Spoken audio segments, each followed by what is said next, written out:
खूप शुभेच्छा. थँक्यू सारिका.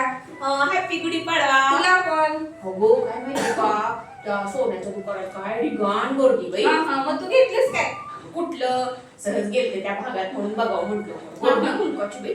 आज नाही पण लोक खरेदी करतात बाई सोनं. अगं 3.5 मुहूर्तापैकी एक आहे त्यामुळे सोनं खरेदी करते. होय बाई माझी मैत्रीण पण म्हणली 1 ग्रॅम का होईना मी घेतेच दरवेळेस. मी नाही बाई, मी आपला एक कॉर्सेट आणला बघ 500 रुपयाचा झालं. अगं 1 ग्रॅमला तर काय कमी लागतो. अगं 16-17 हजार लागते.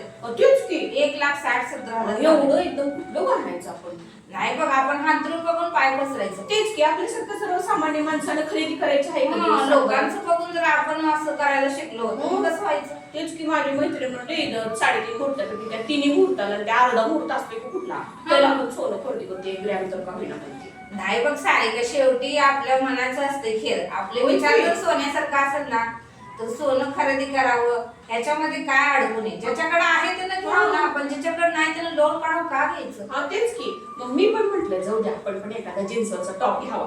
हा काही मला एखादा घेऊन नवीन झाले की काय असते घेतलं ना काहीतरी. मी एक छोटा जीन्सचा टॉप घेतला. झालं की मग काय तर घेतलं म्हणजे झालं की. हा म्हणून म्हटलं सोनं काढावं असं कुठल्याही ग्रंथात लिहिलेलं नाही. आपल्या होय. सोन्यासारखे विचार असावे, उत्तम कर्म असावे, सत्कर्म असावे, हेच आपलं तेच सोन्याचं म्हणत आहे. होते मी. आणि मुख्य म्हणजे आपण नामस्मरण केलं हा, पाहिजे. बाकी तर आज सोनं आपल्या बरोबर येणार आहे का? नाही. आपले उत्तम विचार, आपले नामस्मरण, सत्कर्म, सदाचार आणि प्रामाणिकपणे मिळवलेला पैसा हाच हाच येणार आपल्याला आपल्या कड बरोबर. जाणार आहे. ह्याच्यामुळेच आपलं आरोग्य उत्तम राहणार आहे. हा म्हणून कशाला हा टास्क करायचा आपण? बरोबर. मग मी पण काय केलं आज सकाळी लवकर उठून छान पैकी उत्तम नामस्मरण केलं. हा छान झालं बघ. नामस्मरण हेच सोन्यासारखं आहे. हा मग सोन्यासारखं मी नामस्मरणच केलं. हा. कशाला सोन्याच्या मागे लागायचं. होय, तेच की. तर तुला परत एकदा गुढीपाडव्याच्या खूप खूप शुभेच्छा.